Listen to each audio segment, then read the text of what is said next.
President Donald Trump talking to the nation earlier today about this horrific shooting in South Florida. And parents and kids for the past 24 hours have been grappling with how to process this issue. Joining us now is psychologist Dr. Rafi Walden. Thank you so much for being with us. And first and foremost, last night, as parents, we all went home and hugged our kids a little tighter, and you could see the fear in their eyes, safe in their homes.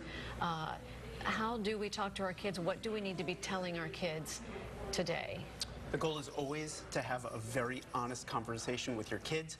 You want to tell them the truth, but you want to do it in an age-appropriate way. So the conversation that you would have with a 6-year-old is very different from the one that you'd have with a teenager. With a teenager, you can have a conversation that's almost an adult conversation. With a 6-year-old, it can be a little bit more complicated because you want to help them understand that these sorts of horrible things do happen in the world. You want to do it in a way that they still feel safe and that they're going to be kept safe, but they need to kind of understand that something bad did happen, and it's a complicated issue to explain to a 6-year-old. And it's a complicated issue for adults to understand too, because I mean, I know so many mothers who questioned, I received text messages, are you sending your child to school tomorrow? And we don't want to live in fear, but as Tiffany said, you go home, you hug your babies, and you think, oh my goodness, like, where next? Where is this going to happen next?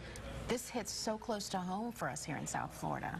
Yeah, absolutely. I think that there's a lot of anxiety that comes out of this issue.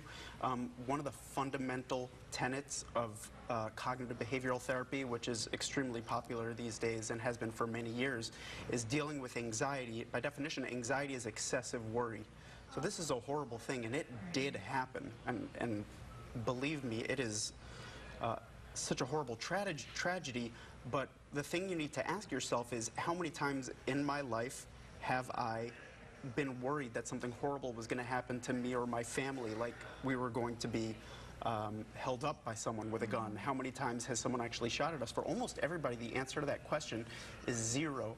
And again, that's one of the fundamental tenets of cognitive behavioral therapy is, even in the midst of this horrible tragedy, we need to tear ourselves back away from that extreme thinking and put ourselves back in reality. The fact of the matter is that the overwhelming majority of the population has lived their lives without having to experience a school shooting.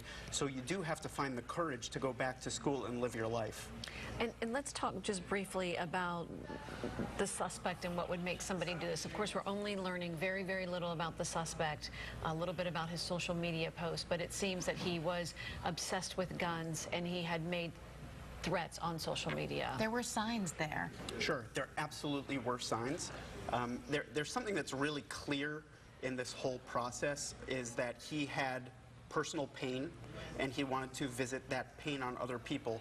One thing that I haven't heard a lot of people talk about is the fact that this happened on Valentine's Day, and I would be surprised if that was a complete coincidence, right? This is a day when people find people that they are dating, people that they love and they're happy with. Obviously, this is an area that was, very difficult for him and that he couldn't cope with, and he couldn't bear the thought of other people being happy while he was miserable. So you don't think that it was just by chance? You truly believe there was some connection there? If I had to bet money, I would say that there was a connection there. It would be a pretty big coincidence.